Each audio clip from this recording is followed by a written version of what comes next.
Atopic dermatitis is a condition that many people live with and work hard to manage. There are so many challenges living with atopic dermatitis or eczema, and those are only amplified for people of color. We look forward today at looking at identifying the factors that influence the treatment of this skin condition. This is Sally Schessler, Director of Education for Allergy and Asthma Network. Today's webinar helps Allergy and Asthma Network live out our mission to end the needless death and suffering due to asthma, allergies, and related conditions through outreach, education, advocacy, and research. We are pleased to welcome today's speaker, Dr. Melinda Rathkopf.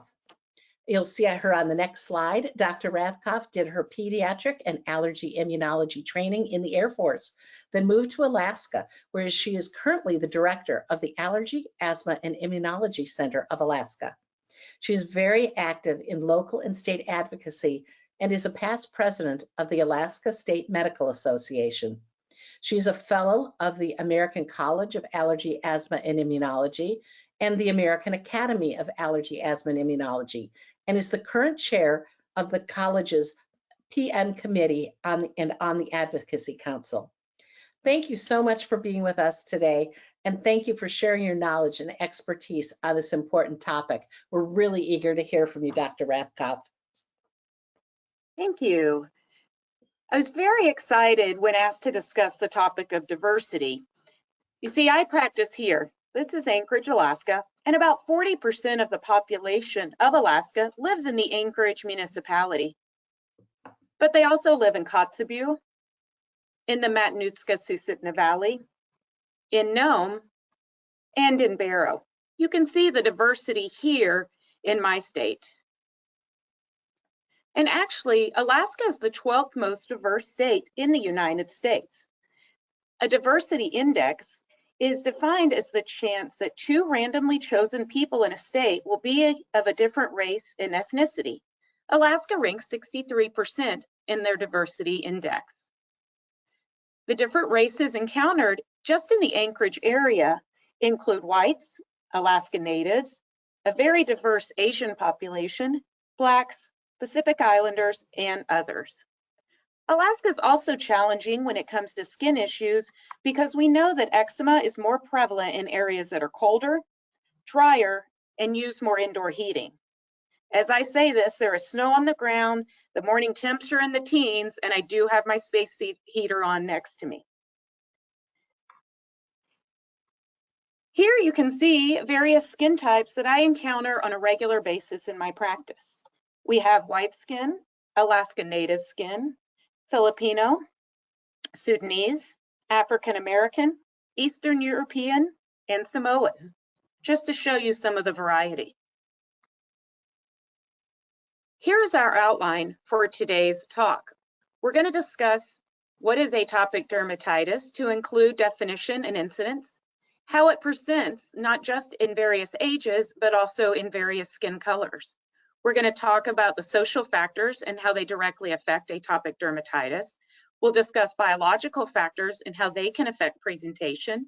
Then we'll review some basics on atopic dermatitis to include triggers, testing, and then we'll end with treatment discussion. I'll leave you with some resources you can use along with some references for today's talk. So what is atopic dermatitis? It's defined as a non-contagious inflammatory skin condition. It's characterized by intense itching, redness, oozing, and scaly rashes. It's due to inflammation, and the pattern tends to be acute flare-ups on top of chronic inflammation. Atopic dermatitis affects up to 20% of children and up to 3% of adults. The prevalence is increasing, especially in low-income countries. It's more common in Black Americans, especially in children, and studies have shown that Black and Hispanic children tend to develop more severe cases compared to white children. See, you would think Alaska would be warmer because here it looks like we're this little island down by Hawaii. In the ISAAC phase 3 study by Odiambo et al., They revealed that over 20% of children are affected by atopic dermatitis in many countries, but the prevalence varies greatly throughout the world. In the 6 to 7 years age group, the data showed the prevalence of atopic dermatitis ranged from 0.9% in India to 22.5% in Ecuador, with new data showing high levels in Asia and Latin America. For the 13 to 14-year-old age group, the data showed prevalent values ranging from 0.2 in China to almost 25% in Colombia. A prevalence over 15% was found in 4 of the 9 regions studied, including Africa, Latin America, Europe, and Oceania. Many of you may be familiar with the allergic or atopic march. It describes the natural progression of allergic diseases from infancy to adulthood. Atopic dermatitis first appears early in life and often precedes other allergic diseases. It is usually the first step in the atopic march. 50% of all those with atopic dermatitis develop other allergic symptoms in the first year of life, and that number goes to 85% before the age of 5 years. So what we often see is an infant with skin irritation with eczema and hives, who then becomes an infant and toddler with multiple food allergies, who then develops seasonal environmental allergies, and then goes on to develop asthma. I reassure parents, it doesn't mean every child with eczema is doomed to get asthma, but when you look at a child with asthma, this is often the pattern they followed. So what do we call it? You've already heard me use a couple of different terms. I found this an interesting article by Cantor et al. In 2016, where they did a systematic review of Medline, Embase, and Lilacs from 1945 to 2016, and they looked for the terms atopic dermatitis, atopic eczema, and multiple other eczematous disorders. They looked at over 33,000 publications, and 64% used the term atopic dermatitis, around 47% used the term eczema, and only 7.5% used atopic eczema. Atopic dermatitis was the most commonly used term and appears to be increasing in popularity. The authors of this paper recommended, quote, given that eczema is a non-specific term that describes the morphological appearance of several different forms of dermatitis, they strongly suggested the use of a more specific term, atopic dermatitis, in publications, healthcare clinician training, and patient education. I'll do my best to stick with atopic dermatitis. So let's first talk about the presentation based on age. Atopic dermatitis typically shows up before the age of 5 years, but adolescents and adults can develop it also. Presentation varies in different age groups. Here you see an infant who has more widespread presentation, from the scalp, forehead, cheeks, and chin to the arms and legs. In the toddler and young children age, we typically see it more affected in the flexural areas, so the antecubital and popliteal fossa, also known as the bends of the elbows and knees. We also see it frequently at the ankles and wrists. And again, as discussed, 60% of those with atopic dermatitis experience symptoms by age 1, with another 30% by age 5. In teens and adults, we see hands, neck, and face, including the eyelids, as commonly affected areas. What do we know about atopic dermatitis in skin of color? What are the main issues? We know atopic dermatitis is more common among Blacks, Asians, and Pacific Islanders, especially in children. Black and Hispanic children tend to develop more severe cases of atopic dermatitis compared to white children, and they're more likely to miss school due to their atopic dermatitis. We know atopic dermatitis presents differently in different shades of skin of color. And I think we'll all agree there's a general lack of diversity in medical education and research on atopic dermatitis. There's a disproportionate underrepresentation of minority populations in genetic and pharmacogenetic studies of asthma and atopic dermatitis. Severe cases of atopic dermatitis may not be diagnosed or treated adequately in deeply pigmented children. Erythema has always been a defining characteristic of atopic dermatitis when taught, but it may be hard to identify in darker skin tones. In skin of color, it may also present differently. We tend to see more papules with follicular accentuation, We see more lichenification. We may see prurigo nodularis, and we may see more post-inflammatory hypo and hyperpigmentation, meaning after the acute phase, the skin may be lighter in color than the other skin or darker in color. So here you see how erythema can present in skin of different color. On the far left, you see erythema in a darker skin Black person. It tends to be more gray, brown, or purple, whereas on the far right, you see a white child with very red-pink erythema. In the middle, we have an Alaska Native child whose skin is in between. Hypopigmentation is often more pronounced in darker skin tones. And here you can see a couple of examples of some hypopigmented patches on the hand, on the arm, and then in the darker individual, the extreme difference in the hypopigmentation around the umbilicus. Lichenification are these thickened areas where you can see the lines and the striations in the skin, like on this person's hand. You may see more plaques and scales on darker skin. It may stand out more. And as mentioned before, this is prurigo nodularis, where you see more of these little nodules in atopic dermatitis. The World Health Organization defines social determinants of health as the conditions in which people are born, grow, live, work, and age. These circumstances are shaped by the distribution of money, power, and resources at global, national, and local levels. So let's discuss how some of these factors can affect atopic dermatitis. There can be variations in access to care where limited or lack of transportation can result in patients missing or rescheduling their doctor's appointments and foregoing or delaying medications. I've had patients that have had to take snow machines or dog sleds to get to the airport to then take a plane to get to specialty care. Income has a direct effect, and those in poverty can have poorer access to health care and health insurance. Some low-income families may live in areas without specialists or may have to skimp on medications and medical care to meet their other basic household needs. People who live in areas with substandard housing may be exposed to more potential eczema triggers, including dust mites and tobacco smoke, and homes without air conditioning could be a problem because heat is a common eczema trigger. There could be education inequality. A lack of knowledge and understanding of the skin condition can lead to problems such as using medications incorrectly or not following through on treatment. And then there can be language and cultural differences. One study showed that people who spoke Spanish as a primary language struggled more to get appropriate health services and to fully understand treatment plans.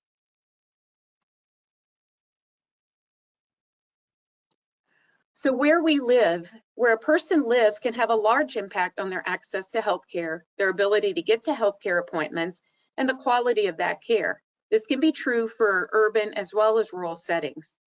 One of the most significant examples I had of this early on in my time up here is I had been recommending daily bathing for my patients with atopic dermatitis. And it was quite a while before I realized I didn't ask if they had running water. It is not uncommon in many of our native villages to not have running water. And it wasn't until an adolescent told me that she had to go into town and go to the washateria where they had public showers to be able to bathe. A person's home or neighborhood can also expose them to the allergy triggers as mentioned, like pollution, dust, mold, or cockroaches. And access to safe food may be an issue, as many with eczema have food allergies, and they may live in places without easy access to allergy-safe foods that they need to keep them safe. The community in which a person lives can also affect whether the health care they receive is culturally in tune with their own experience. For example, eczema in Black or brown skin can look very different than in white skin, but in some places there are a few healthcare providers who have experience diagnosing and treating eczema in skin of color. Many people with eczema can't easily find a doctor or nurse who speaks the same language they do, which makes it hard to communicate about their condition.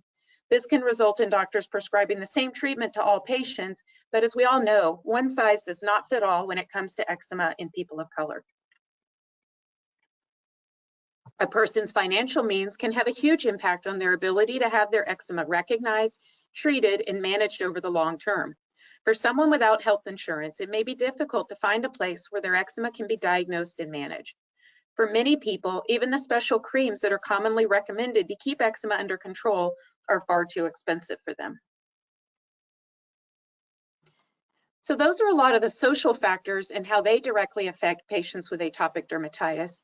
Now let's discuss some of the biological factors. The ceramide is a component in the stratum cornea of the skin. It is essential for maintaining barrier integrity, and it can differ according to ethnicity and race. Individuals of African ancestry have a lower ceramide cholesterol ratio than those with white skin or in Asians. Common loss of function mutations in the filaggrin gene have been associated with atopic dermatitis in European population, and a lot of research has gone into this area. This, however, may be less relevant in African American atopic dermatitis patients, although studies have varied on this conclusion.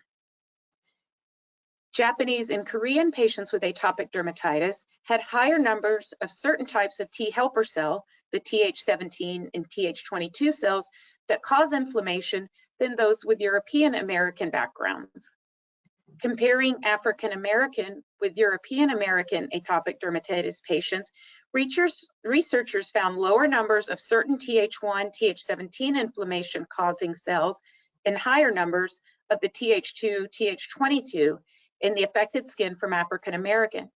All of these just point out that there can be genetic and structural biological components in the various skin types, and more research is needed to discover these differences and how to best address them. Let's go through some of the basics as a review of atopic dermatitis. Atopic dermatitis, as I mentioned, is an inflammatory chronic skin condition that waxes and wanes based on triggers or exposures. These are some common triggers that are found. Skin irritants, such as soaps, shampoos, detergents, or fragrances. Heavy or tight clothing that rubs the area. Chemicals in skin products, such as cosmetics. Jewelry that contains nickel. Environmental allergens, such as pollens and molds. Food allergens. Pet dander, saliva or urine. Dust mites, hot and humid temperatures, cold air in the winter, which can dry out the skin, viral and bacterial infections, and even the things we use to try to treat those, such as antibacterial ointments, tobacco smoke, and stress. And in young children, I tell parents it's not just stress as we think about in older kids and adults, but it can be the stress that their body feels when they're sick or upset. Often we'll do testing in atopic dermatitis. Atopic dermatitis is typically a clinical diagnosis, but there are certain tests that can be helpful in identifying allergic triggers that may be contributing, or it may help rule out other skin diseases. Skin prick testing is often used to help identify type 1 or IgE mediated food allergens and environmental allergens that may be contributing to the skin condition. Patch testing can be used to help identify type 4 or contact allergies, as we mentioned before, to metals and makeup, maybe adhesives and other items found in soaps and detergents. Although I do caution trying to do patch testing in skin that is really dry or flared up, as you'll get a higher false positive rate. Sometimes we do blood testing to look at total IgE levels and specific IgE levels to food or environmental allergens. You will see that children with atopic dermatitis often have very elevated IgE levels, which may lead to higher false positive rate with this type of testing. And a skin biopsy may be useful if you're worried about other skin condition, especially in older kids and adults, and want to rule out other things. I'm going to talk a little bit more about infants and children and the association with food allergies. Infants and children under the age of 5 with atopic dermatitis are more likely to have a food allergy than older children and adults with atopic dermatitis. 33 to 63% of young children with moderate to severe atopic dermatitis also have food allergies. The prevalence of food allergies in atopic dermatitis varies by age and severity of the atopic dermatitis. And infants with severe AD are at a high risk of developing peanut allergy. A large paradigm shift that I've had to talk to parents about over the last 7 years or so has been in the food allergy atopic dermatitis realm. We used to think that allergies caused atopic dermatitis, although now we know that the atopic dermatitis generally starts before the food allergies or environmental allergies, but it is the presence of the abnormal skin and the barrier damage that leads to increased risk of allergies. So I tell parents the atopic dermatitis comes first, but because of this change in the permeability barrier in the membranes, the child is more likely to end up with allergies. And once allergies have set in, they can be a trigger for atopic dermatitis flare-ups or worsening reactions. We do, however, see a high rate of food sensitization and a high rate of false positive results on food testing, making this evaluation challenging. Sensitization means presence of IgE, but does not directly necessarily correlate with an allergic reaction or clinical allergy. And recent studies have raised the concern of development of IgE-mediated allergy in those who practice food avoidance. So in one publication, 19% of patients with food-triggered eczema, atopic dermatitis, but no previous history of an immediate IgE-mediated food reaction developed a new immediate reaction following the onset of an elimination diet of that allergen. So let me break that down and clarify that. So here they took children who parents were concerned that their atopic dermatitis was flared by a food, although they had never had a life-threatening anaphylactic reaction to that food. They tested them and removed the foods that were positive on testing. On subsequent exposure to that food, they had a much more severe immediate reaction. So you have to warn parents about the risk of pulling out foods unnecessarily. So how do we treat atopic dermatitis? We're going to talk about trigger avoidance, a good daily skincare plan or routine, topical emollients, topical medications, and systemic medications. One of the most important things in caring for atopic dermatitis is a routine skincare plan. I tell parents this can be exhausting. You can never take a break. Studies have shown that the quality of life in families who have children with atopic dermatitis can be lower than the quality of life seen in children with diabetes or other chronic medical illnesses. And it's because the family can never take a break. You can't be too tired to put on the moisturizer or to bathe the child. And in families with young children with atopic dermatitis, the children don't sleep well, and therefore the family doesn't sleep. So the good routine skincare plan is made up of moisturizer at least once a day, but can be applied 2 or even more often. You want to do daily bathing in lukewarm water. 15 to 20 minutes is ideal. I want to briefly discuss bleach baths because bleach baths have been recommended and can be an important part of the skincare plan. Parents often get alarmed when you talk about bleach baths, but then I say it's similar to pool water. It's chlorinated water. It's especially helpful in children who frequently get secondary infections of their skin, and it can cut down on the Staph aureus in the skin. There have been some mixed studies on the utility of bleach baths, so I usually tell parents I'm giving them general recommendations that they can try and then decide if it's helpful for their child. They worry about bleach drying out the skin, and if you didn't immediately follow the bath with heavy emollients, it could. You want to avoid harsh soaps and try to opt for dye-free and fragrance-free skin cleansers. You want to pat the skin dry, trying not to rub too hard, is that just the mechanism of rubbing the skin can flare it up. And then you want to apply moisturizer. People prefer lotions because they're lighter, but they often burn, containing some alcohol, and they don't tend to penetrate as well. Ointments are the best moisturizer to use, followed by creams and then lotions. We talk about soak and smear. So you soak in the bath, you pat dry, and then you smear the emollients on. I'm going to go through wet wrap therapy. So this is wet wrap therapy taken from an inpatient study. So this is very medical, but then we'll talk about how to apply it more practical to home use. So you need your topical medications and moisturizers. You want tap water that is warm. You need a basin for dampening the dressings or the clothing. And you want clean dressings of enough size to cover the involved area. If a child has a heavy involvement of the face, you want wet clinging gauze bandages, and then something to hold them in place, like an expandable orthopedic or surgical neck covering, like you see in this picture. For the arms, legs, hands, and feet, you want 2 to 3 layers of wet clinging gauze bandages that can be held in place, or you can use tube socks, cotton gloves. And then for total body, you use a combination of above or wet pajamas or long underwear and turtleneck shirts covered by pajamas or sweatsuits. Pajamas with feet in them work well for an outer layer. You want to have blankets to prevent chilling and non-sterile gloves if necessary. It often takes 2 people to do a good wet wrap, and you want to explain the procedure. You want to fill the basin with warm water, and after a 15 to 20 minute soaking bath for the patient, the child, in warm water without additional additives, you pat the skin dry with a towel.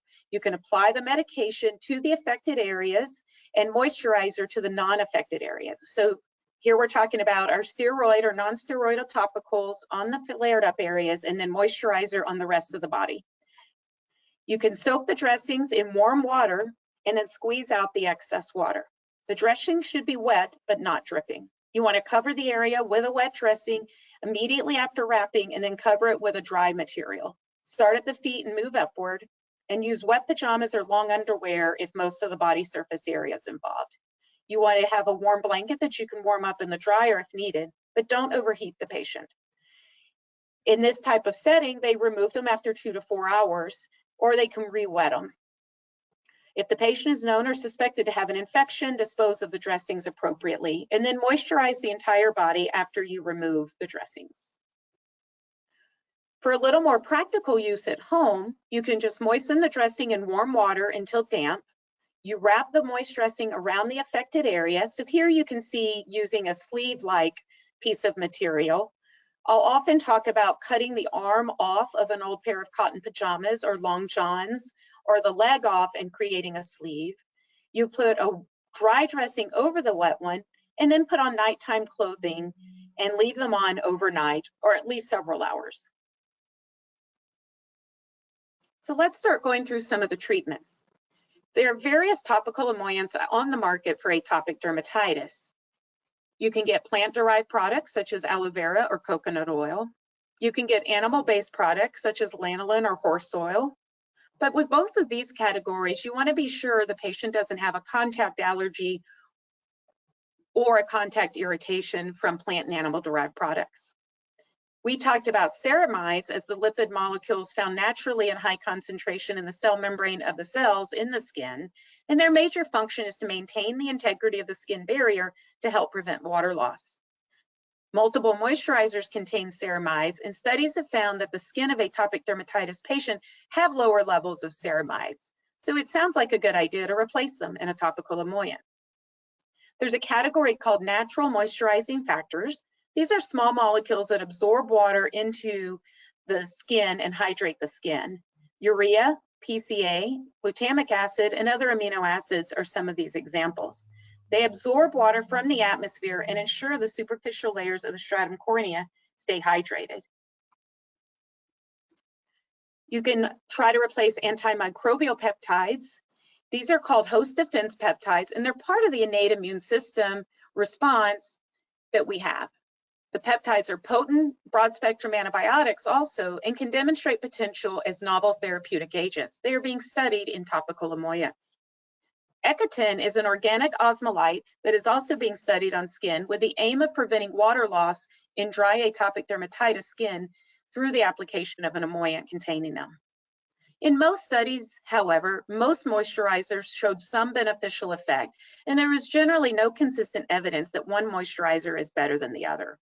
The physician recommendation is the primary consideration for what parents will choose when selecting a moisturizer or emollient. So try to provide an evidence-based information about it.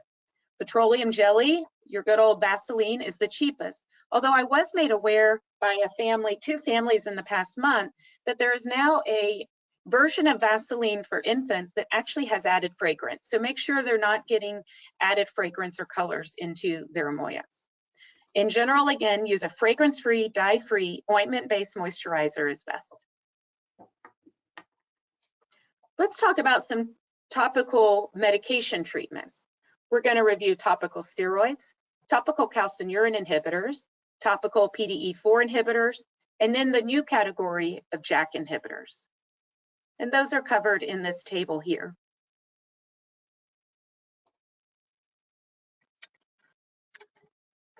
Topical steroids are the most commonly used medications to treat atopic dermatitis. They can relieve itch, reduce inflammation, reduce dryness, and decrease flare-ups. At lower potency, as you see on the table here, the class 7 steroids, they're available over the counter. Higher potencies are available by prescription. They can be found as creams, ointments, foams, and solution. So take into account the body area where you'll be applying them and the social situation. You can imagine on a scalp, the patient may not want to put an ointment on the scalp and then have greasy hair, where foams and solutions may be better for scalp. You want to use the lowest possible dose, as higher potency has higher levels of thin skinning and pigment changes. And as we showed in pictures before, darker skin can be more susceptible to the hypopigmentation effects of topical steroids. Other topical treatments, you have topical calcineurin inhibitors. Pacrolimus is cream-based and tacrolimus is ointment-based. These have the benefit of reducing inflammation, reducing itch, combating dryness, and preventing flare-ups. The concerns are you may be a little more light and sun sensitive, and they can acutely burn when applied and cause increased redness. I typically recommend that families mix it with a low-dose topical steroid initially, or with Vaseline over the first few days. The redness and burning tend to resolve over repeated application over a few days. They do carry an FDA warning regarding an increased risk of cancer, although this was found with high dose of ingested forms of the medication and is not thought to be clinically relevant at the doses used in topical treatment. Crisaborole is a topical PDE4 inhibitor that targets this molecule to reduce inflammation in the skin. It's also been shown to reduce swelling. Similar to the topical calcineurin inhibitors, however, it can cause burning or stinging at the site. It's approved for mild to moderate atopic dermatitis. One of the newest categories are the topical JAK inhibitors. Ruxolitinib was recently approved. It blocks the JAK signaling pathway, also known as Janus kinase pathway, to decrease inflammation. And it's approved for mild to moderate atopic dermatitis in patients 12 years of age and older. And what about some of the systemic treatments? This will be biologics, oral or injectable steroids, phototherapy, and JAK inhibitors. And those can be found in this table here from the Allergy and Asthma Network. So let's talk about the biologic. Dupilumab is a monoclonal antibody that blocks interleukin-4 and interleukin-13. It's approved for children and adults aged 6 months and older for uncontrolled moderate to severe atopic dermatitis. It may be more expensive than other treatments, and it may not be covered by insurance. There is an increased risk of eye-related side effects. We have seen some increased risk of conjunctivitis in patients on dupilumab, although they often see such a dramatic improvement in their skin, and we can treat the eye side effects, and it does tend to get better over time. I've only ever stopped one patient's medication because we could not get the eye side effects under control. Tralokinumab is a monoclonal antibody similar to dupilumab, but it blocks only interleukin-13. It's been approved for treatment of moderate to severe atopic dermatitis in adult patients whose disease is not adequately controlled with topical prescription therapies, or when those therapies are not advisable. It has a similar side effect profile as dupilumab. A new category of oral JAK inhibitors has been approved. I have not used either of these products yet, but there are two recently approved, abrocitinib, and I'm going to butcher this one, upadacitinib. So we'll just say the 2 oral JAK inhibitors. They're an oral tablet. The first one for adults with refractory, moderate to serious atopic dermatitis, and the second one is down to 12 months of age, or 12 years, excuse me, 12 years of age for moderate to severe to serious atopic dermatitis. They do have some serious side effects that can be associated with them, and that includes infection, cancer risk, low blood cell counts, and high cholesterol levels. Those are rare but serious side effects. Some common but less serious side effects can include nausea, indigestion, diarrhea, and headaches. They do have the advantage of being an oral product, unlike the biologics I showed you that are injectable.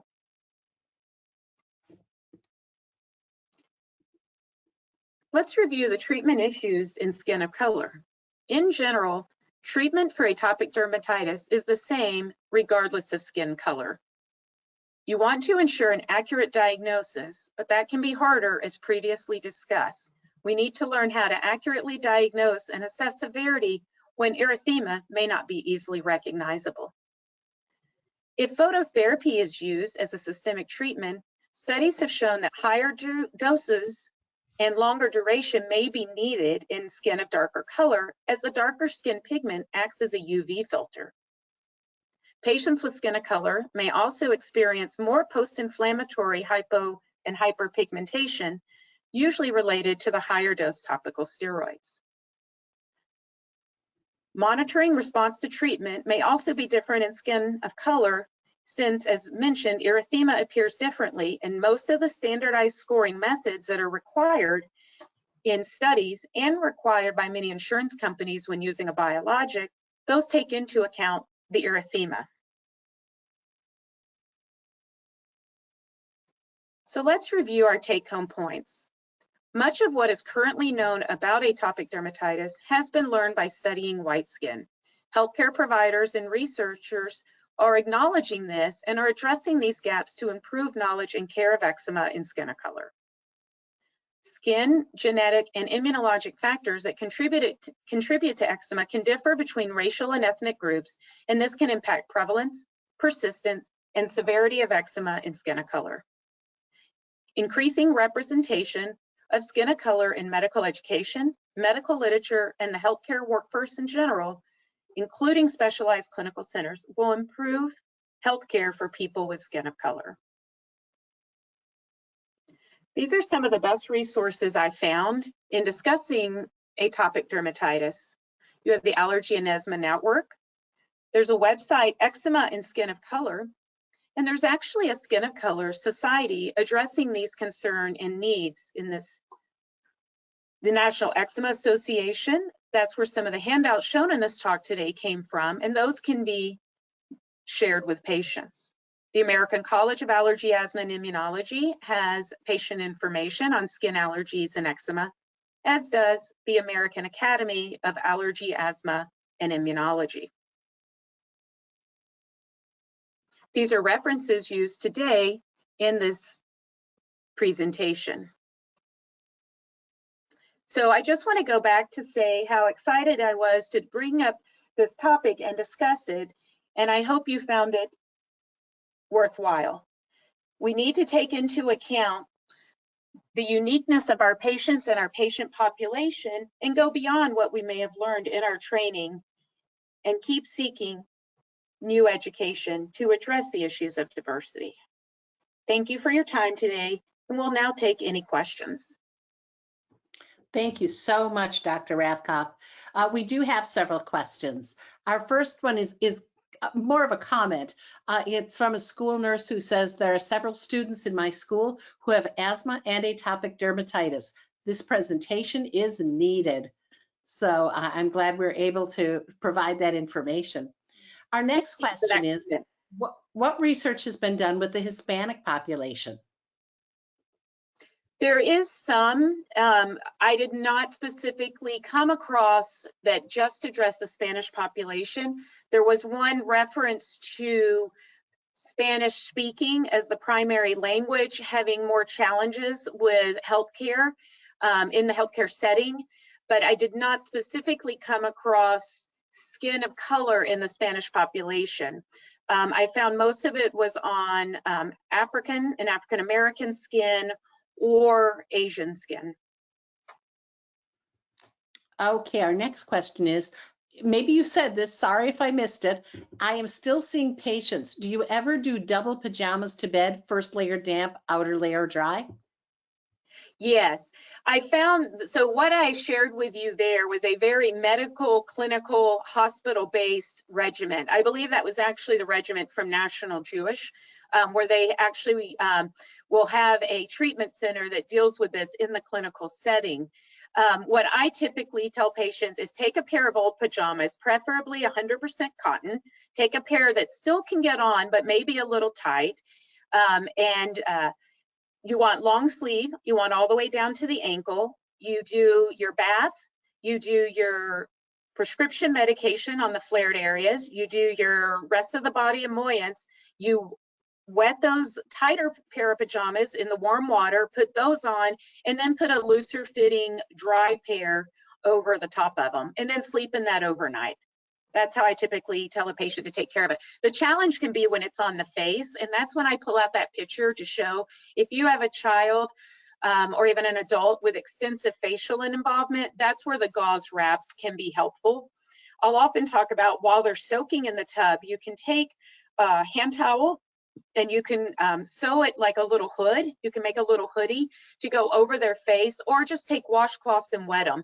But you can do a hood out of a towel, cut a hole for the mouth and for the eyes, but that can soak in the tub water, and then they can wear it while they're in the tub.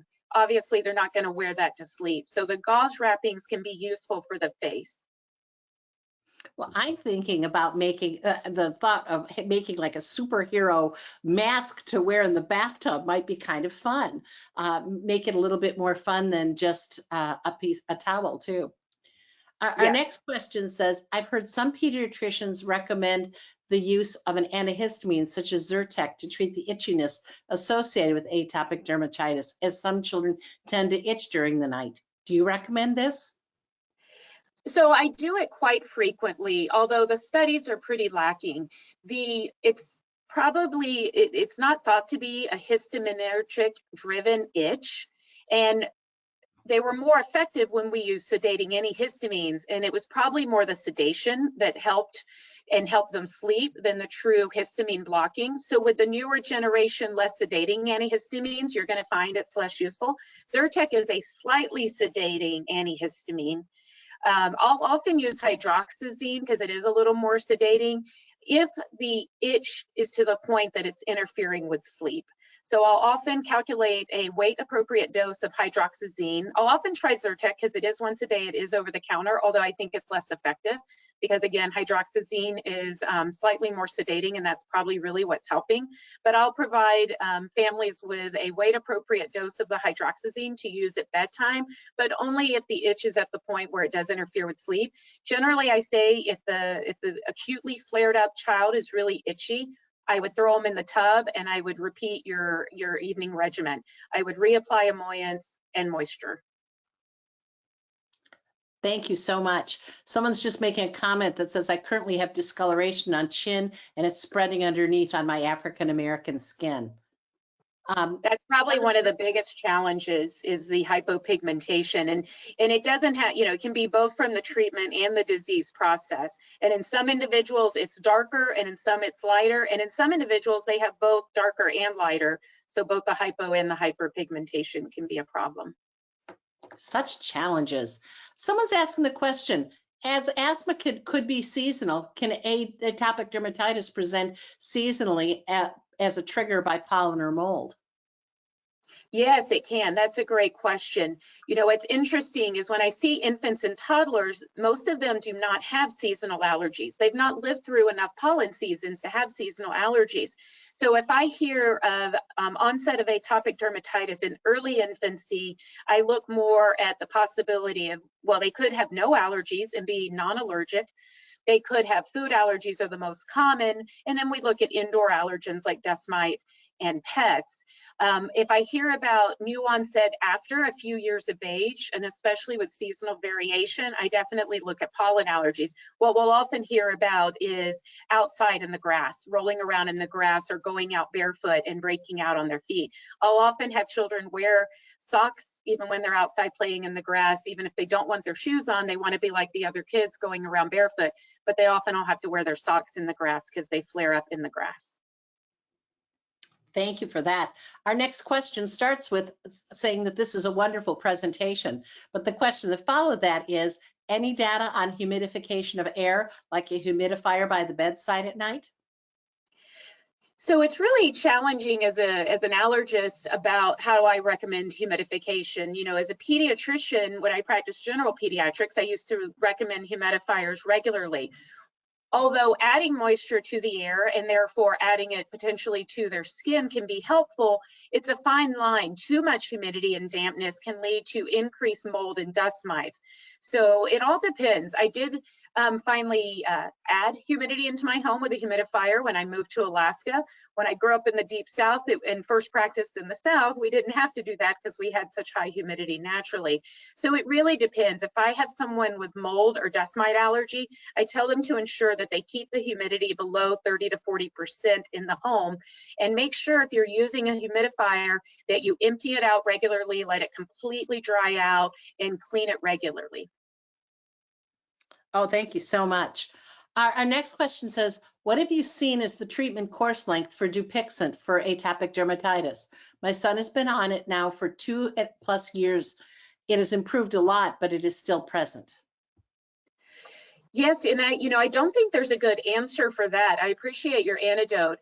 I was actually talking to that with a parent today. You know, now that it's approved down to 6 months of age, it can be started earlier. But then, of course, we all have a little bit of reservation about then how long is this person going to be on it? And when we talk about atopic dermatitis, in general, it does get better over time. So the majority of patients do improve over time. Not everyone, and we can have adult and onset, as we mentioned, but for a disease that naturally could improve over time, how do you know when you can stop a medication that's working? We see this in other disease processes also. So I don't think we have a good answer for that question. Dupixent, again, you're not completely curing, you're just treating. So you'll see less involvement. Often we'll approach patients who have been doing really well for sustained periods of time about spacing it out. So do we space it out? Most children on Dupixent are on every 2 weeks, some are every 4, depending on the weight of the child. So you may consider slowly spacing it out and seeing. So there's not a really good answer to that. I know many who've been on it for a few years already also, but I also know some who've stopped it, some who flare and some who have still done okay even after stopping it.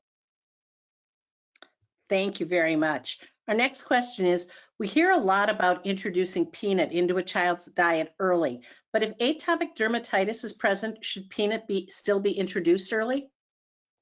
Very good question. And I have an entire lecture on food allergies and atopic dermatitis and early introduction of food. But just to try to quickly answer, this all came about with the LEAP study in 2015, the publication of the LEAP study, where an observation had been made that children in Israel who are fed peanut early in life had less incident of peanut allergy than children in the UK, where they tended to wait till a little bit later in life, like we did in the US, generally after 3 years of age. So they did a study where they took children who were at risk of a peanut allergy, and they defined that as in presence of atopic dermatitis or presence of an egg allergy or both. And they randomized them to get peanut introduced early in life as an infant versus waiting. And it was very protective to introduce peanut early. However, as I mentioned in this talk, there's a risk of peanut allergy with atopic dermatitis. So although we recommend early introduction, if your child has atopic dermatitis already, especially moderate to severe, or has an egg allergy, I recommend you discuss it with their provider, and they may need to be evaluated by an allergist before considering introduction of that food. Thank you so much. Our next question is, do you find that breastfeeding decreases the chances of children developing eczema? That's a good question, and I am not sure off the top of my head if the studies have shown that specifically. We know breastfeeding is very beneficial to the mom and the child and offers some great immune benefits. We know that allergens can be passed through maternal breast milk, and there have never been any consistent studies to show ways of preventing development related to breastfeeding or food avoidance in mom or in the child. Studies that have shown potentially delaying or preventing atopic dermatitis include decreasing the water loss in the skin. So there was a study that looked at aggressive emollients at a very, very early age. So as soon as the baby's born, you want to lube them up and keep them well moisturized and prevent the skin from drying out. They also showed early aggressive use of topical steroids in infants with eczema decrease the risk of development of allergies. But I don't want to quote tell you wrong. I don't know specifically of breastfeeding related to atopic dermatitis. Okay, thank you. Someone says that you mentioned about your other lecture on food allergies and early introduction of food. They're wondering if that's available anywhere to watch or read. No, I gave it for a CME medical conference up here in Alaska. We hold an annual meeting called Itchin', Wheezin', and Sneezin' in Alaska, and it was given as part of that talk. Well, that sounds like that might be another webinar for another day, but that sounds great. Our next question is, should people with atopic dermatitis avoid any vaccines? No, there's no evidence that I know of childhood vaccinations that are contributing or lead to the development of atopic dermatitis. And we know that they do obviously cut down on vaccine preventable diseases.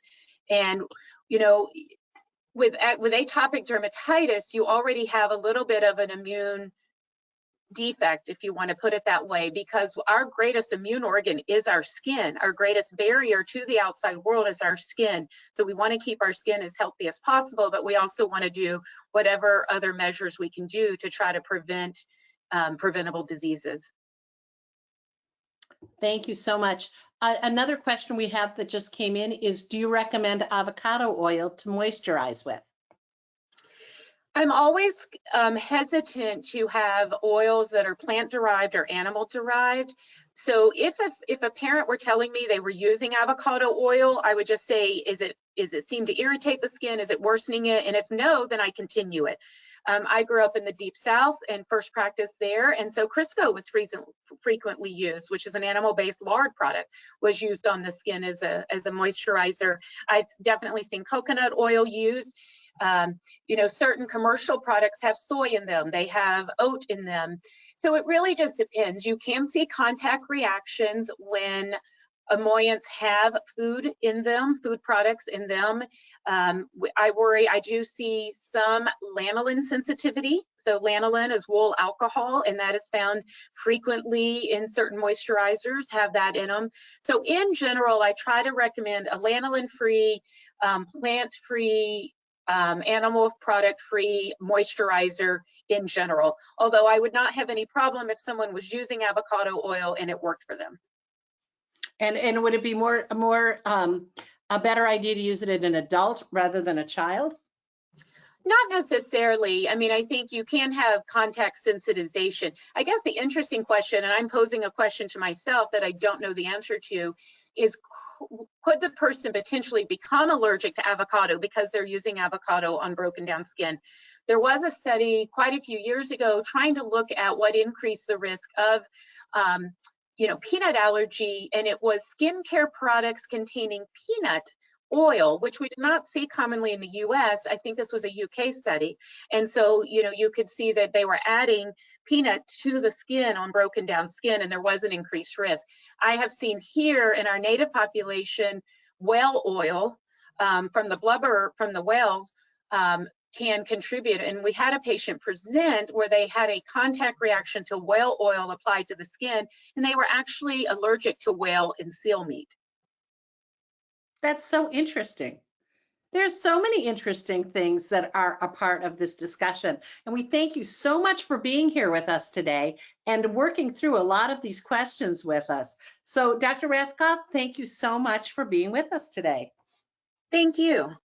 I'd like to just let our listeners know we're glad you could be with us today as well. And at this time, please download the certificate attendance from the handouts pane on your control panel.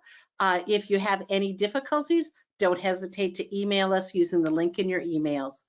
Please join us for our next Advances in Allergy and Asthma webinar as we look at the concerns surrounding chronic cough. This webinar will be on November 17th at 4:00 p.m. Eastern Time. You can register for this webinar on our website at allergyasthmanetwork.org. Scroll to the bottom of our homepage to webinars. You can also view our recorded webinars on this page of our website.